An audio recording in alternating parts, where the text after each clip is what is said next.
Good morning, everyone. Thank you so much for joining us. We are going to give everyone a few minutes to log on and we'll begin shortly.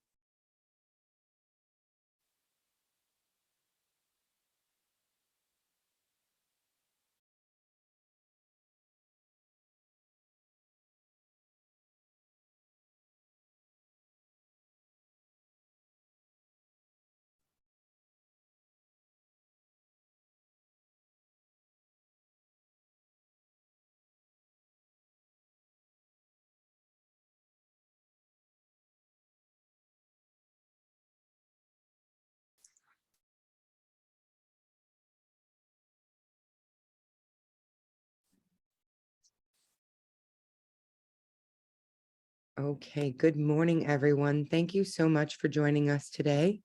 We are so pleased to present the Weill Cornell Medicine and New York Presbyterian Kidney and Pancreas Transplant Program, Conversations with Cornell Kidney. This is a 6-part virtual education series for patients, caregivers, and our transplant community. For Conversation 2, we will discuss living donation from A to Z. Our speakers today are Judith A. Hambleton, nurse. She's the Chief Transplant Coordinator. Judith graduated with her SRN in England in 1980. She began her nursing career in the trauma, neuro, and open heart ICU in Northwestern Chicago. She joined the NYP Cornell ER in 1988. Judith entered the kidney and pancreas field in 1997 at Rogosin Institute, where she was the Director of Living Donation and Special Projects from 2005 to 2009. She has been a Chief Transplant Coordinator from 2009 to the present, managing both waitlist and living donor programs. And our other speaker today is Eliza Bensley, nurse. She's a clinical transplant educator. Eliza started her nursing career in organ donation after graduating from Rutgers Accelerated Nursing Program in 2014 and joining the NJ Sharing Network as a multi-organ transplant coordinator. Seeking critical care experience, she left the Sharing Network to work in Jersey City's trauma ICU. Missing transplant greatly, she joined the Weill Cornell kidney transplant team 6 years ago, working with waitlist candidates.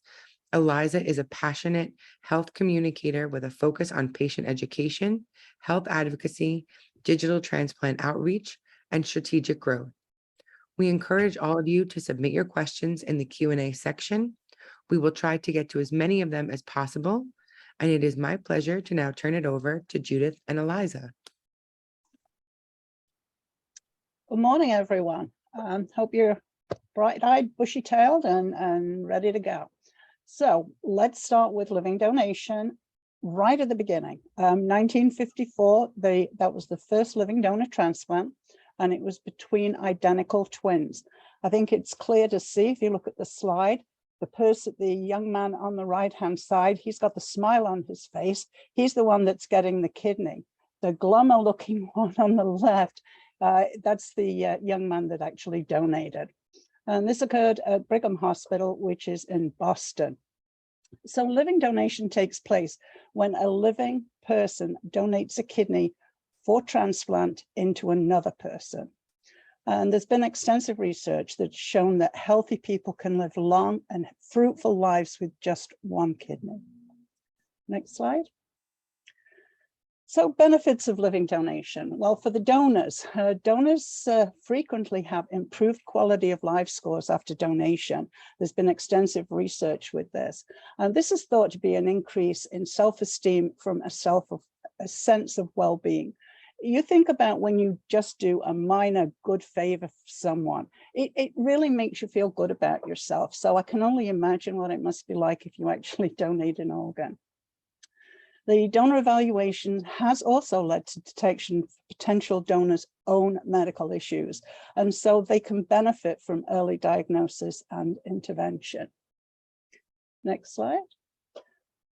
Risk of living donation. So for still the donor, surgical risks do exist, but they are low, as they are with any medical procedure. Death can be attributed directly to donation in just 0.006% of cases. Kidney donors typically experience a 20 to 30% decrease in kidney function after donation. And you'd think, well, wait a minute, you're giving one kidney is 50% of the two. Well, what happens is the remaining kidney compensates for the loss of its mate in a process called a hyperfiltration. The kidney gets larger and actually gets to the size of about 2/3 as if you'd got two. Next slide. The evaluation process, it's an arduous evaluation. We want to, we would certainly prefer to do more testing if it's going to, find something that could cause concern. So you have to bear with us a little going through the evaluation. But it is thorough, and this is just to assess the suitability. Don't, as the recipient or recipient family, rule out your own potential donors. There are a lot of myths out there that are not true. Have people register and let us be the ones that determine that people are not allowed to move or not able to move forward. The evaluation does protect the potential donor and ensures that A, donors are at low risk for developing kidney disease. We've done from the past presentation, the main causes: hypertension, diabetes, obesity can lead from the diabetes. We want to make sure that there's a very, very low likelihood of developing those anytime in the future. We also need to make sure that donors are not coerced into donating. And donors are to make sure they're not putting themselves at socioeconomic risks by donating. If you don't have paid time from work and you don't have vacation and you take between 2 to 4 weeks off from work, that can potentially cause a hardship. And our social worker does work closely with people that are in that situation. Next slide. So who can donate their kidneys? Well, to donate, you've got to be in good physical and mental health. You must be 18 years or older by federal law, but at Cornell, we insist that donors are 21 years of age unless it's an extreme circumstance. Living donors can be family members, parents, children, brothers, sisters. These are referred to as living related donors. Living donors can also come from someone who is emotionally related to the recipient. So that could be a good friend, a spouse, an in-law, a co-worker. This is referred to as living unrelated donation. Complete strangers sometimes step forward with no emotional ties. These are referred to as altruistic, non-directed, or Good Samaritan donors. Who can donate? So improved medications, HLA matching, which is looking at the genetic link between donor and recipient. It's no longer required to have that link to ensure a successful transplant. The medications have got a lot better at being able to prevent rejection from occurring. Donor exchange has revolutionized living donation and kidney transplant because of the options that it allows. You no longer need the same blood type as your donor to get a kidney if you're willing to enter an exchange program. Next slide. So what are the advantages of living kidney donation for the recipients? Well, it's pretty evident there's no waiting time. So, opposed to the 4 to 8 years of waiting on a waiting list that we discussed last month, you literally, when the time is right, and hopefully this is before you've even started dialysis, we just book a date that's good for both you and the donor and go ahead and do the surgery then. We can also make sure that your health, the recipient's health, is optimized. Your blood pressure is where it should be, or your testing is up to date, to make this as safe as possible.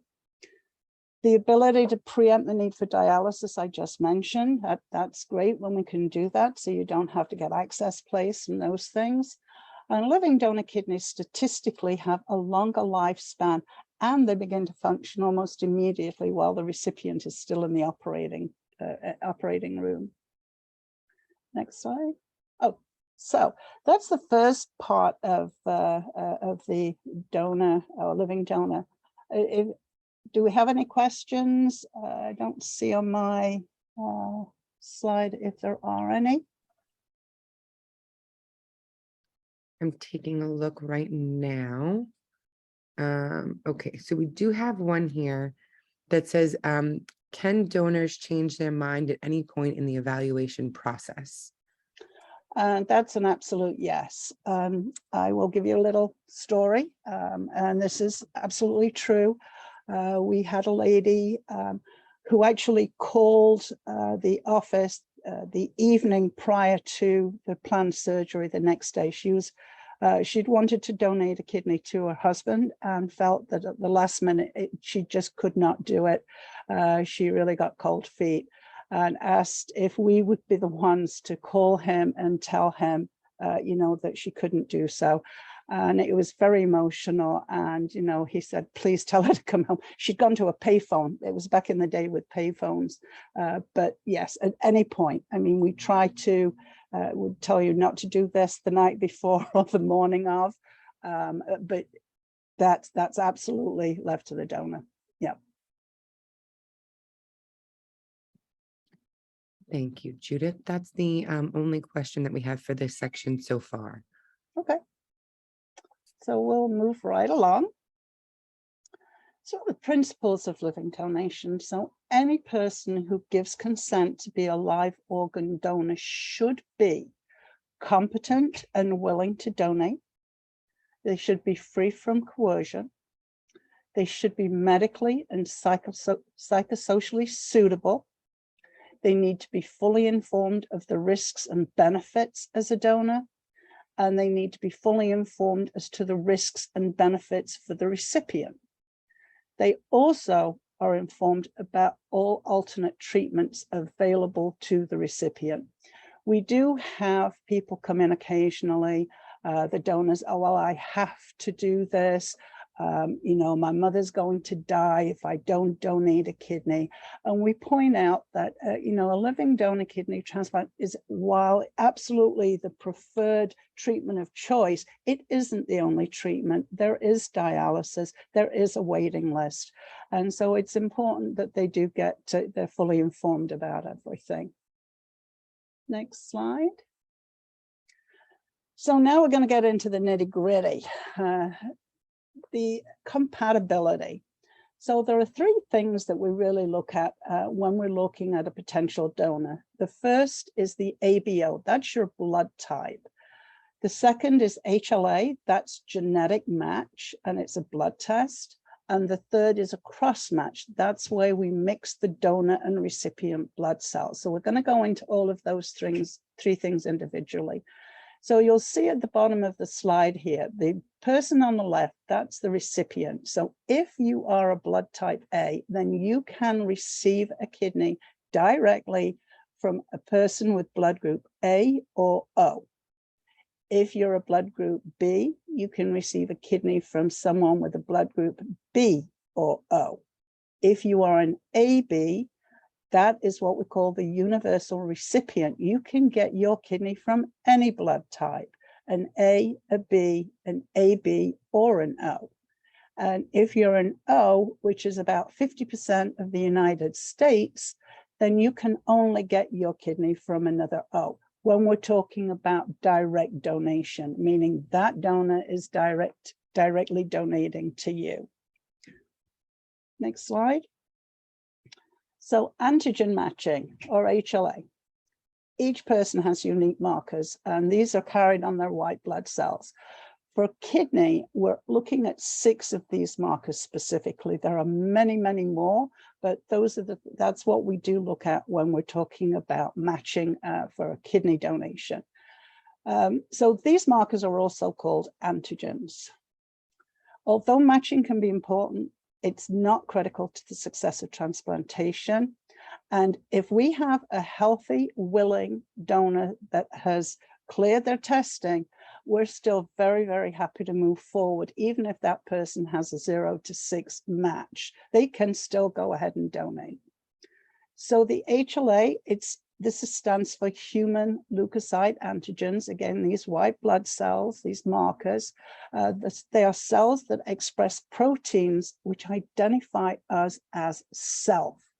So if I were to take one of my kidneys out, and then I would put it back in as a transplant, I wouldn't need any medication because that is me, and my body would recognize it as me. However, if Eliza was kind enough to donate her kidney to me and I was to place that kidney, immediately my body recognizes that as being non-self or foreign material. That is why we need to use the medications, the anti-rejection medicines that we do at transplant.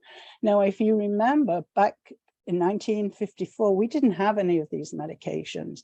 So when that transplant was done, it was done from identical twins, i.e., that was the same tissue from his identical twin brother being put into the recipient. So no medications were needed at that point. Okay, next slide. So antigen matching, so shared antigens. So this is something that is passed on. So if there is a parent and a child, we know that they are going to match 50%. You inherit 50% of your traits from your mom, you inherit 50% of your traits from your father. So that's where the 50% come from, or 3 of 6. Siblings, they can share nothing. Everything you inherit from one parent, the donor or recipient inherits from the other side. It could be 50%. It could be 100%. The 100%, that's when we get the results and there is a 100% match like that. That's when we get excited in transplant. So back to the identical twins again, remember they carry the same DNA.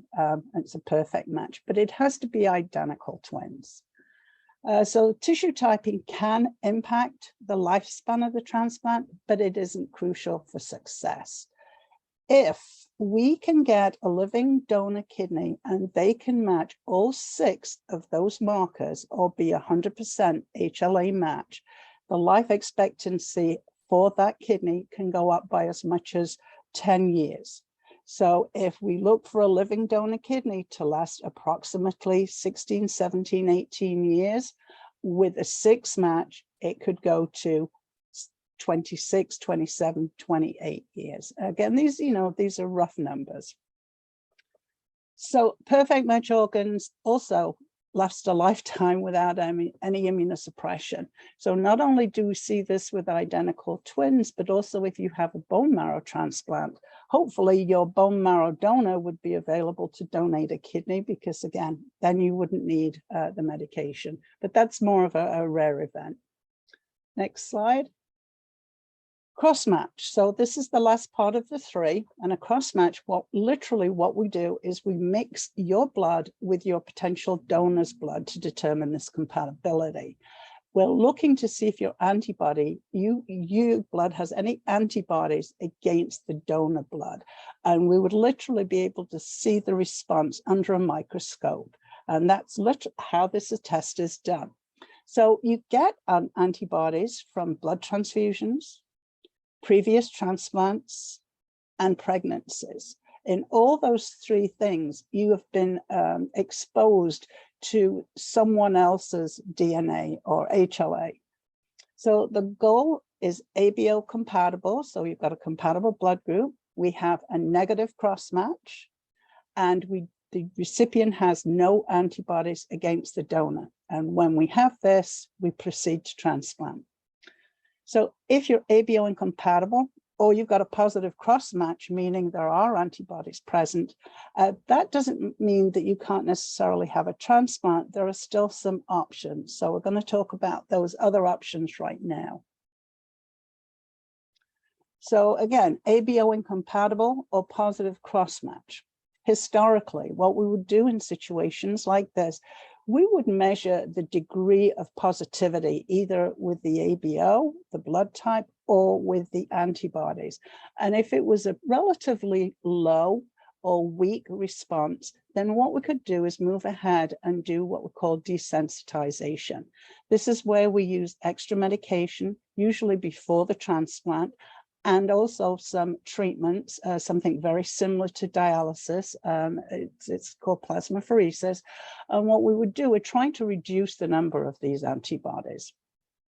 So these, again, with the right ones, we did have some success, but there are disadvantages to doing this. First of all, you require more medication, which is never a good thing.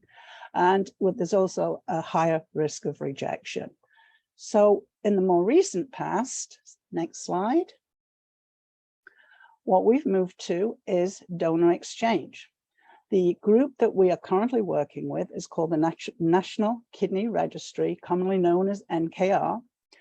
We were actually the founding center, and we did 4 transplants and 4 donor surgeries, so 8 total surgeries in exchanges. And this happened on Valentine's Day 2008, and this was the first one for the National Kidney Registry. So as everything else, things evolve and improve over time. And since that point, there's now multiple options, even within the National Kidney Registry. So we started really doing paired exchanges. And what that was, we would evaluate both donor and recipient. Both are proven ready to proceed to transplant and donation. And information would be entered into the National Kidney Registry database, and that's basically the ABO, the HLA, any antibodies the recipient has, plus the medical data for the donor.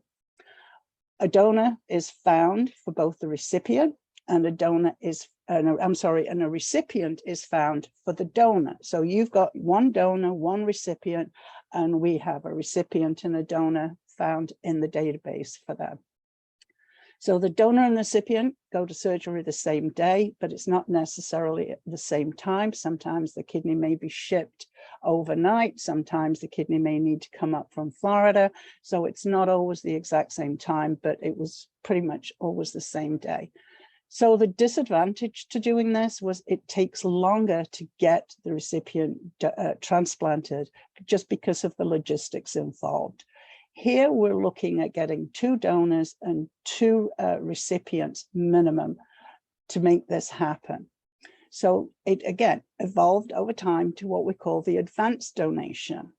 So in this donation, the donor donates at whatever time is best for them. They've cleared all the medical testing, and now they go ahead and donate into the system. The day they donate, the recipient is activated in the National Kidney Registry, and priority is now given to finding this recipient a compatible donor. So in other words, anyone that is waiting for the paired exchange, if there's a donor in the system, the donor is going to go to the recipient in the advanced donation portion versus the paired exchange. So, and the reason the National Kidney Registry have done this is trying to simplify the whole process, and so that fewer and fewer surgeries get cancelled for last minute hitches and whatever, and it's working really well. Now, if you as a pair still want to enter the paired exchange, that's absolutely fine. You can do so. This is just the preferred method at this point. The advantage through doing this is the donor is fully recuperated from surgery. So, 2 to 4 weeks later, they're good to go. Now there is a donor found for the recipient, and if the donor is the caregiver, then they're available to be able to help, drive back and forth to the hospital, whatever needs to be done. Also, we can be very, we discuss with you exactly what type of donor it is that you would be interested in getting. We talk about the degree of match. We talk about the age of the donor. We also, there is something right now, we don't have time to cover it today, but sort of the next generational thing from this is something called Kidney for Life. And that's something that we may well be presenting down the road, for anyone that's interested. Okay, next slide. Questions? That's a lot of information, and it's kind of heavy duty, I know. Hopefully you got the idea of where I was coming from and why we recommend what we recommend. Judith, one of the questions that we have here is, will surgery affect the donor's ability to have children? No. No. Easily, male or female. The answer is no. And we do ask if the donor is female and of childbearing age and is considering having more children, then this is something we do ask that they have a conversation with their own OBGYN doctors about. And then the other question that we have here is, will a donor have to take medications for the rest of their lives? No, absolutely not.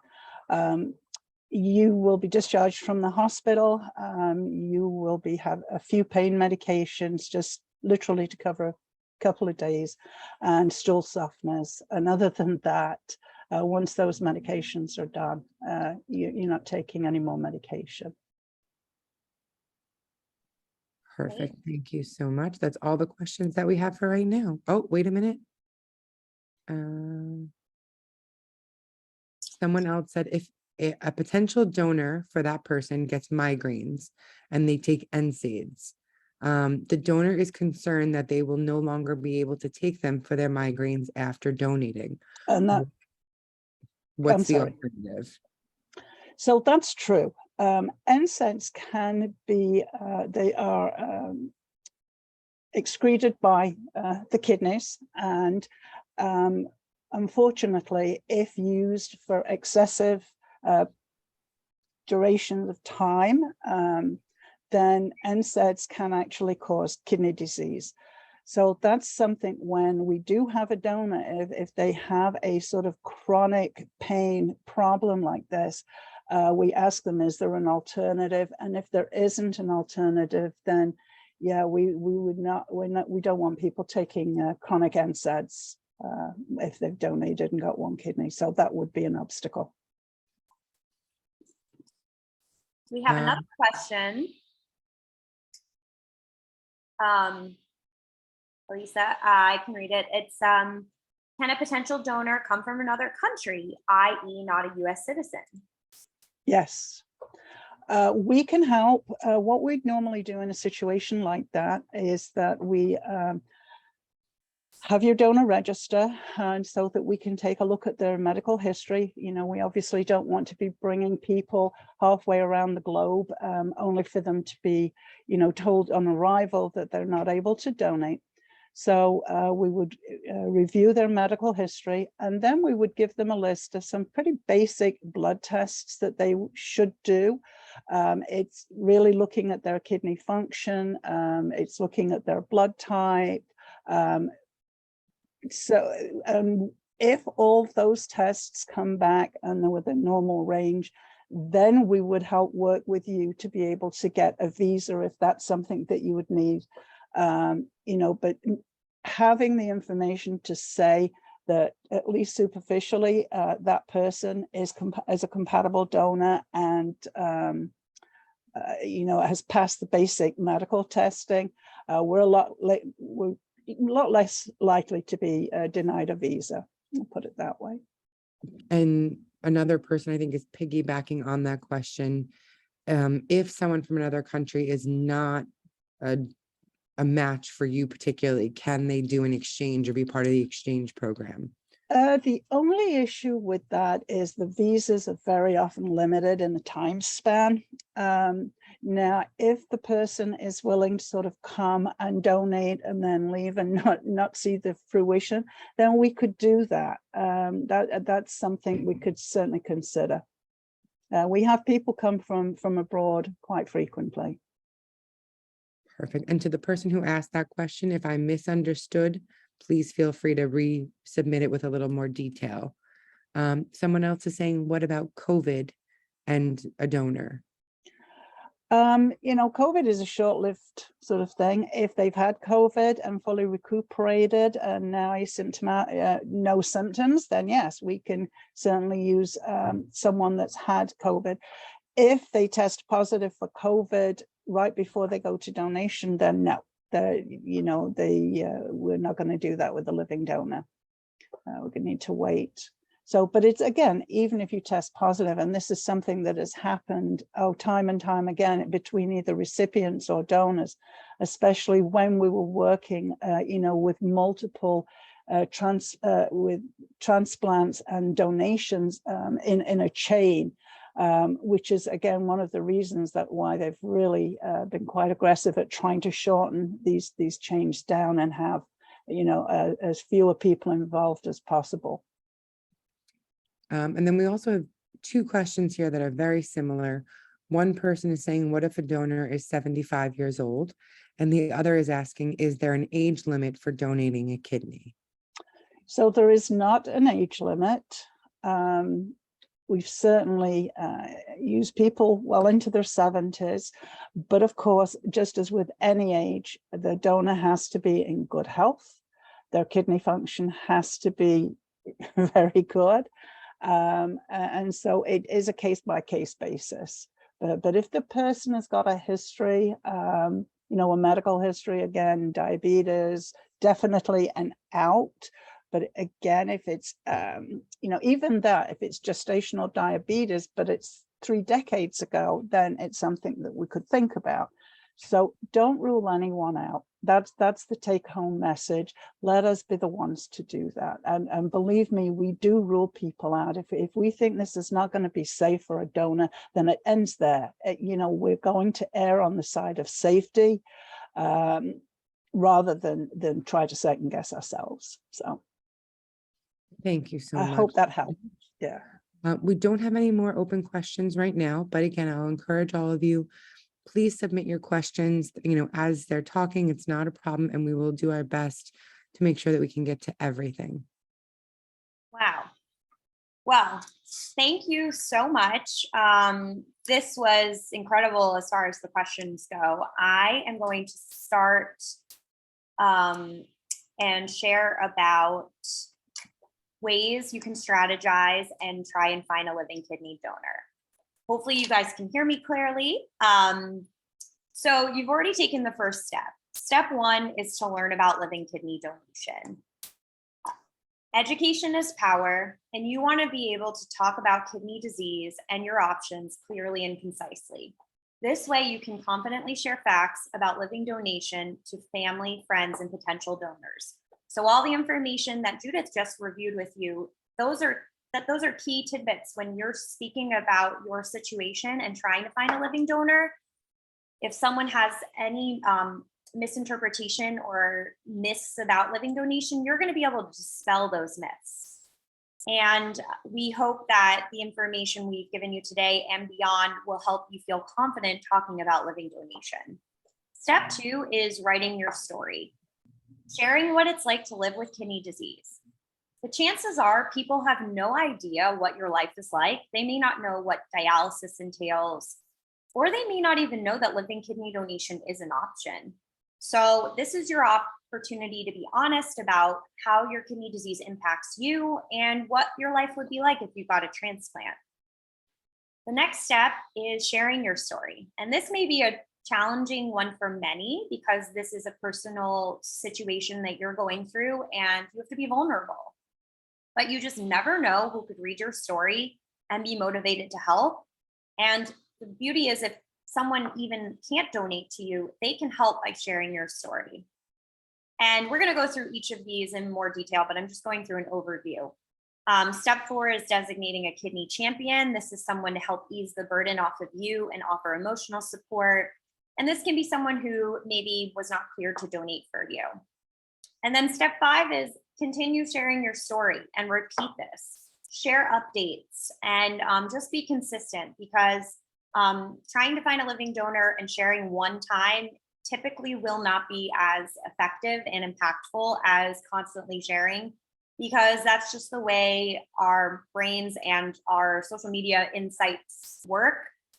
We are all very busy and our attention spans are low. So consistency and sharing over and over is very helpful. And As mentioned, educational resources, having you be confident about living donation is so key. So I'm just sharing our website, which has a living kidney donor center and educational center, and also encouraging you to reach out to myself or Judith or anyone who's a part of the transplant team. We're going to be able to talk to you about your options. I also would encourage learning more about the National Kidney Foundation, the Big Ask to Give. We have historically done a partnership with them and run a living donor workshop, and they have a lot of resources online that can help start the conversation and help you overcome some barriers. So just talking about writing your story. As mentioned, your story is unique and special. It may take some time to write your journey because it is deeply personal, and it does take immense bravery to share your health history, and you have to be comfortable with opening up. But when you're writing your story, whether it be for a website, an email thread, a social media post, some writing tips include describe what your current life is like and how a kidney transplant would impact you. Share what efforts you have made to try and find a donor. And if unable and applicable, mention why your friends and family are unable to donate. But most importantly, share your hopes and dreams, including what you will do after you receive a transplant. I work with many patients who do struggle to put the pen to paper and write their story. And I just tell them to be authentic and true to themselves. You don't have to be Shakespeare. You don't have to write something beautiful or eloquent. You can just be honest about what you're going through. It is very important that when you are sharing your story, you do not offer anything regarding payment or compensation to potential donors. Just a reminder, it is illegal to buy and sell organs under the National Transplant Act. Check spelling and grammar before sharing. Don't use any profanities or foul language. Just it's best to keep it professional and personal without that additional. Most importantly, include our donor registration website. So the donors need to register independently of the recipient, and they need to go to cornell.donorscreen.org to fill out their information. Then from that point on, the donor team will screen them and contact them. Again, Judith had mentioned this, but the donor team is separate from the recipient team. Your transplant coordinator is your transplant coordinator, and the donor has their own team. And the reason we keep that separate is to maintain boundaries and make sure there's no pressure or coercion, and just to make sure that the donor team is able to do that full evaluation. And lastly, include living donor education and resources within your story, so anyone who's reading it can click and learn more. Elisa? Oh, sorry. I'm here. Okay, I thought I heard something. No. Okay, so sharing your story. Again, it can be uncomfortable to share your personal details with others, but the bottom line is if you don't share your story, potential donors may never know that you need a kidney transplant. So here are some ways that are fast, easy, and free to communicate that you're searching for a kidney. Number one, create an NPR microsite, which I'm going to talk about next and show you an example of, and we can help you today create a microsite. Number two, you can share on social media, Facebook, Instagram, YouTube, whatever channel you may use. It is free, and there's a potential that someone you know and love can share right through that social media website, and that's another way to go beyond your inner circle. Number three, you can write a letter or share through an email. If you would like to keep things a little more private, that's a good route for you because you can choose the recipient of email or letter. Number four, you can share your story in a local newspaper. I've also had patients do that and they've had some success. Some patients go beyond that and they can create a flyer or a bumper sticker. I was just driving on the highway the other day and I did see someone's bumper sticker. And, when you're sitting in traffic, it's a good conversation starter. Again, that's an alternative way to potentially get that story out there. But the bottom line is to be consistent. So keep your friends and families updated that you're looking for a donor, share with them, information that you're going through. And so it's at the top of everyone's mind. And hopefully your friends and family will be able to help share your story. Here is what I had mentioned before, and this is the microsite program. So we partner with the National Kidney Registry, which Judith had shared with before. They run our paired exchange program. They have now created this platform for patients, and we can help you create a free personalized website that you can share. And so again, if you weren't sure what platform to share your story, if you didn't have a big social media presence, this is a good option for you. Once you're approved by our center, you're going to get business cards. Here's a picture at the bottom of the business card with your personalized URL. You can share those business cards in a coffee shop, a social setting. Maybe just if you don't feel like talking about your story, you can share your business card and ask a friend or family member to visit the website, and that takes the burden off of you. The microsite is very easily shareable through social media and channels, and I'll show you on the next slide because we've actually revamped the whole design and it's very inviting and easy to navigate. If you want to create a microsite, please send us a comment, an email or a question, and I'll get in touch with you. Here's a sample microsite that I love. As you can see, there is a patient who's smiling and happy, and it's a very inviting photo. At the top, you have the patient's name.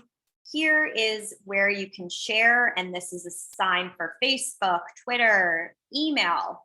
And then here's the direct registration link to our donor team. So that's another beautiful thing about the microsite. It's all plugged in to go directly, and there's no loss in translation of where do I go to register. It's right through the website.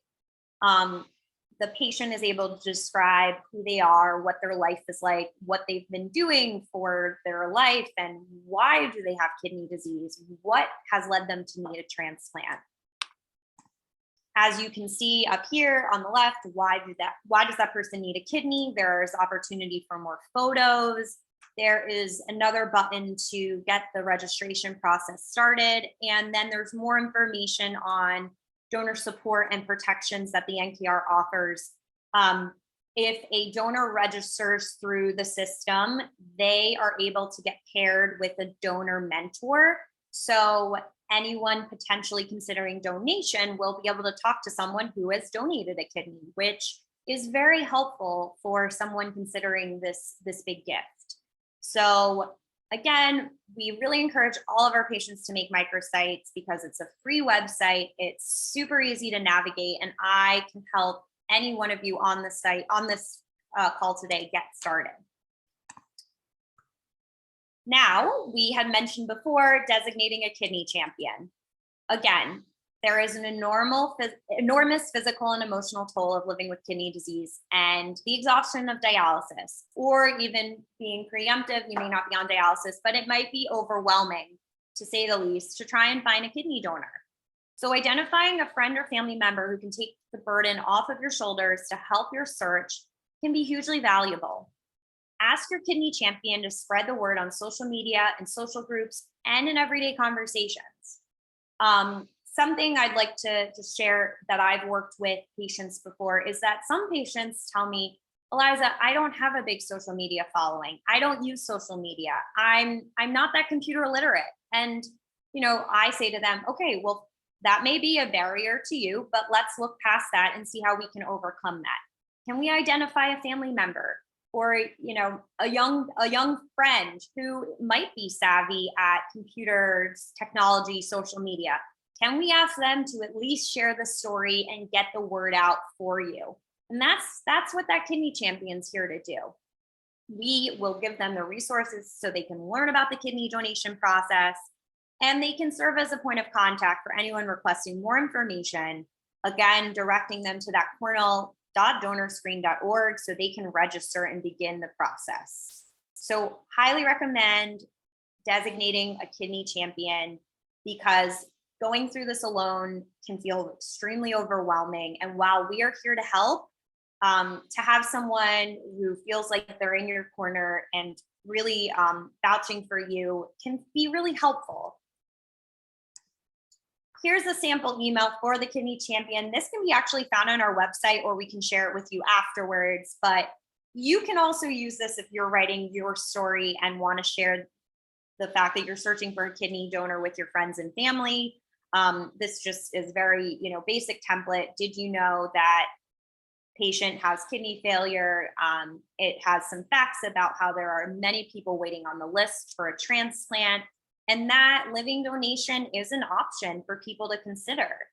And it just has, place to fill in. I wish I could donate to said patient, but I cannot due to whatever reason. But I really want to help them find a kidney. So this is the next best thing.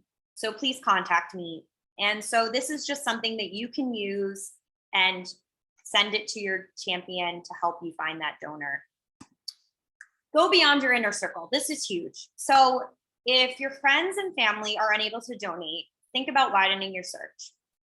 If you have friends and family who have a kidney disease themselves or just are unable to donate, going beyond that inner circle is huge. Talking to your local community and neighborhood, whatever your organizations you're involved in, whether it's your church, whether it's your gym, setting up a virtual event to learn more about living donation. You can talk to organizations, volunteer groups. You can share business cards if you have a site at a local coffee shop or gym, and get your kidney champion to help spread the word, because every person has a circle. And when you start widening that, you never know who's going to hear that you need a transplant. And that's how many of our altruistic donors come forward. We've had a donor come forward because they were just walking down the street and they saw a sign that someone needed a kidney, and they had no relation to that person. But that's the power of getting the word out. You just never know who can be impacted. So I know we talked about this earlier with some of the information Judith went over, but there are some common misconceptions that I just want to go over. There's myths out there, that we just need to dispel. Number one, my donor's health will suffer. And as we know, those who decide to become kidney donors are actually healthier than the general population. Donors are evaluated extremely thoroughly before they're able to donate. And we, again, will never move forward with a donor who has any possibility and glaring risk to have kidney disease themselves. That's why we have such a strict and strong evaluation process. And thankfully, typically those who donate kidneys do report that they would do so again. Many feel very fulfilled and gratified and have a sense of purpose. Many of the living donors that I speak to on a daily basis are thrilled that they chose to do this and wish that they could help, get more people to donate. And so they are usually on a mission to spread the word about living donation, which is really, really meaningful. Myth 2, living donors face a long recovery. And as Judith had mentioned that with the availability of today's minimally invasive surgical procedures for living kidney donors, the majority of donors are in the hospital for just 1 to 2 days and are recovered enough to return to work within 3 weeks after donation.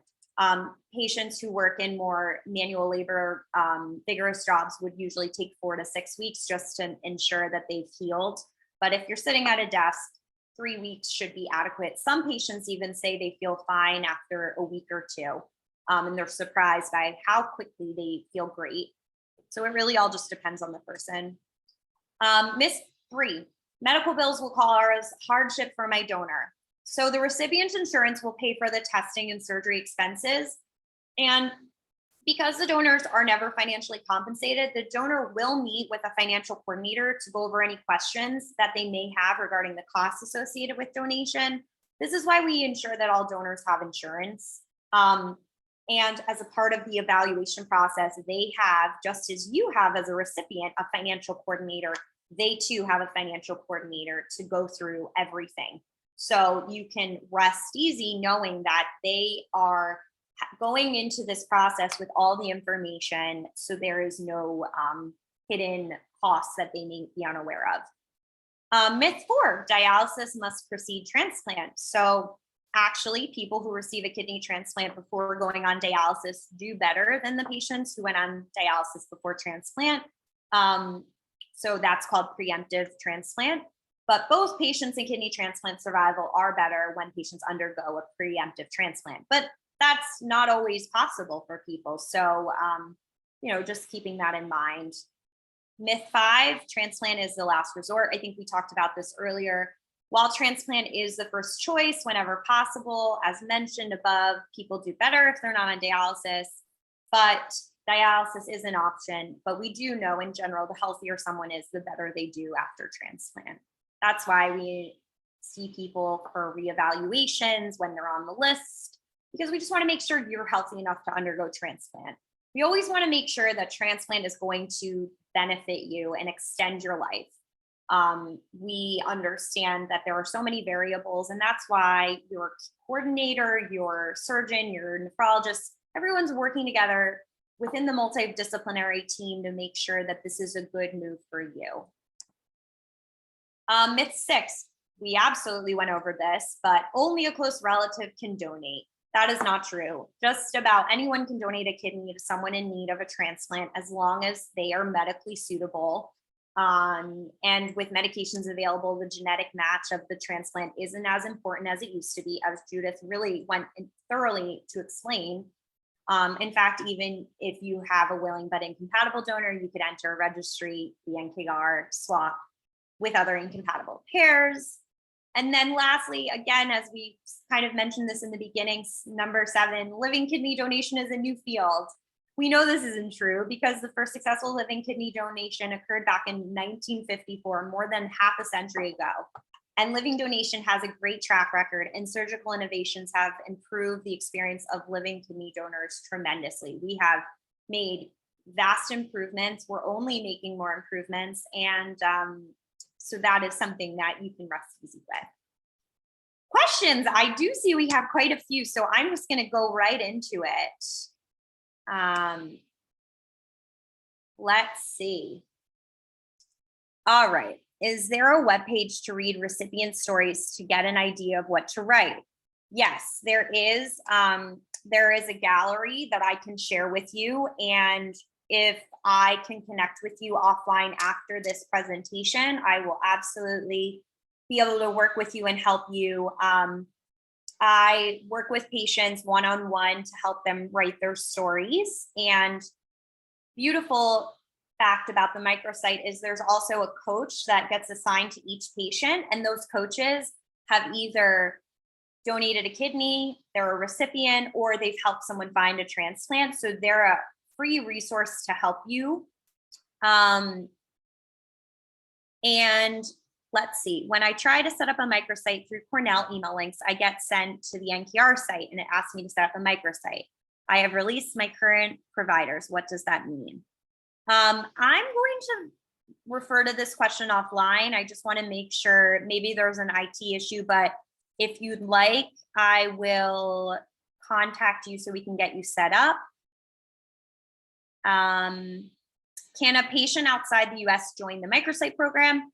Yes, as long as you're a listed patient with us, you have access to the microsite program. So we can help you get started. I'm going to put my email address again in the box. So anyone who would like to make a microsite, we can get that started. Judith, this might be a question for you. Can you be more detailed on the timing of recovery for a donor? If they work at a desk, when can they return to work? If they actively exercise, how long before they can return to workouts? Sure. From a physical standpoint, you'd be able to go back to work at 2 weeks. But again, depending on your level of activity when you're at work, if this is a sit-down desk or you're working from home, that type of thing, absolutely 2 weeks. If you are a baggage handler, JFK, then we're probably going to look at 6 weeks. And it's all just a case of making sure that that incision is healed. It's a very, very small incision on the outside as a donor, but on the inside, there's quite a lot of work that's been done. You know, we don't want people coming back and needing hernia surgery. That's really what it boils down to. But 2 weeks desk job, up to 6 weeks for manual labor. Awesome. Thank you, Judith. Now, will a potential donor be responsible for any financial costs? So the answer to that should be no. If you receive any bill whatsoever, and that would be in error, then you need to contact the donor coordinator straight away and get that sorted out. The only cost that I can think of off the top of my head would be travel to and from the donor evaluation and travel to and back from surgery. You do have one follow-up visit following that, and again, there can be travel. If you are part of the National Kidney Registry, all that is paid for. But if you're donating to your own loved one directly, then the New York Presbyterian aren't going to cover those costs. The last thing is the prescriptions that we give you, the pain medicine, stool softener, we give you those prescriptions as you're leaving the hospital. We have a pharmacy in the hospital, you fill them up. If you keep that receipt, then the hospital will reimburse you for those. So technically, no, there shouldn't be a cost. The travel can be covered if you're working through the National Kidney Registry in donor exchange. Thanks, Judith. We just had a follow-up but when can the donor who actively works out be able to resume exercise? Is it 6 weeks? Yes. It depends on the exercise. You know, if I'm not going to tell you to go out of the hospital and 3 days later run a marathon. Your body's going to tell you what is right. And if you're tired, and this is true with any surgery, recipient or donor, if you are exhausted at the end of the day, then you've done too much and something needs to be cut back. So, you know, let your body be the guide. But as far as exercise, weightlifting, anything that's involved, again, with using the abdominal muscles, we've got to be careful because we don't want a hernia to occur. You have an appointment usually 2 weeks after you've donated, and that's a good time to discuss these types of things with the surgeon that did the surgery. Most of the time they'll tell you to just take it a little easy until the 4 weeks though.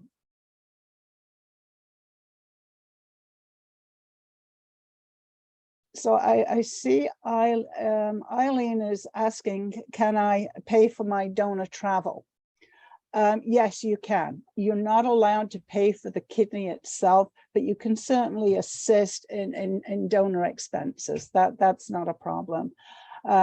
There are certain funds that are available for donors to pay for, you know, for flights, those types of things. But it usually depends on the recipient's income as to whether they would qualify or not, which sounds sort of backwards. But that's, you know, one of the first people a donor would speak with is with a social worker. And if there are expenses and costs, then that's certainly, you know, something that we can talk about on an individual basis. Does one who has signified to be an organ donor for all intents and purposes who later on need an accident? I think this question is about a deceased donor. Yeah. So if a patient has a if a person in general has a significant injury and ends up in the intensive care unit and has a head trauma and is declared brain dead, or, you know, goes forward with DCD, donation after cardiac death, those patients are not considered living donors. I hope that answered the question. Okay, do we have any more questions? And if we did not understand that question, please let us know. Okay, so I'm going to just move forward. Again, we're just leaving you with some patient resources that we did last presentation. Transplant Living website, the National Kidney Foundation, Transplant Outcomes. Findakidney.org is a new site that the NKR has created, and it's linked to the microsite information. So go there, findakidney.org.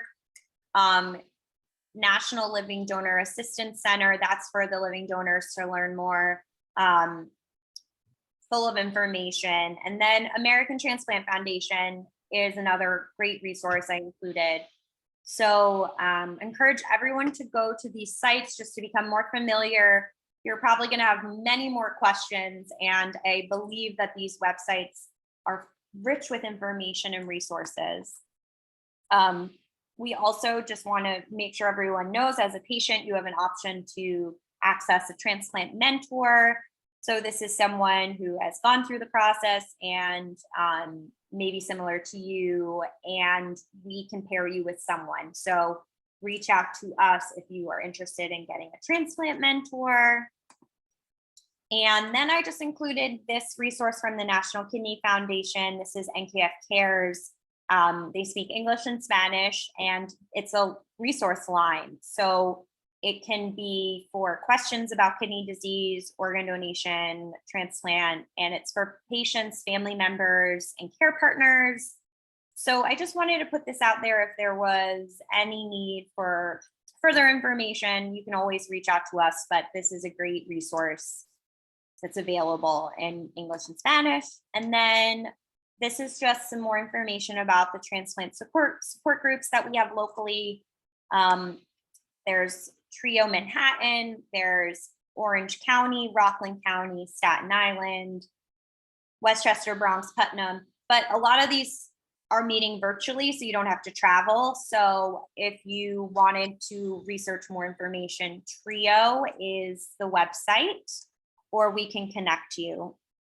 And lastly, this is our website again. This is where we have all of our information on adult kidney transplant, living kidney donation. We have a comprehensive education center. We have more information on kidney pair donation, and it's www.weillcornelltransplant.org. And I just want to invite everyone to connect with us. So you probably learned about this webinar either through email or social media. So make sure you're plugged in, because as the fall rolls around, we've got a lot of events and educational opportunities.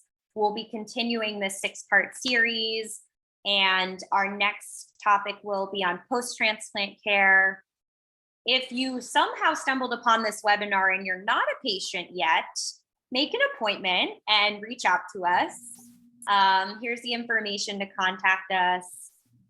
And that is it. So if there are any other questions, we'll hang on the line for a little bit. I see one hand raised. I think that person submitted a question already. Okay. But if I'm wrong, please feel free to submit it in the Q&A. The other thing I wanted to let everyone know is that we will be sending out a follow-up email to everyone who registered with links to the resources that were discussed today, as well as a link to the recording so that you can rewatch this. And if you have questions, you are welcome to respond back to that email, or you can email Judith or Eliza directly, whatever makes the most sense for you. But we just want to make sure that you have access to everything that was discussed today. And I'm retyping my email address in the chat box. Again, if you'd like to get set up with the microsite or just have any specific questions that you want to have a phone call, Judith and I can help you, and we're happy to do that. So thank you so much for joining us today. My email is also going to be in the chat box. And just a reminder, we are doing this tomorrow at 11 o'clock for anyone who just wants more information. We are offering it again. Thank you, everyone, for joining us. And thank you both for such an educational afternoon. I hope that everyone found this helpful. And thank you all for joining us. And we hope to see you back next month. Thanks, everyone. Bye. Bye-bye.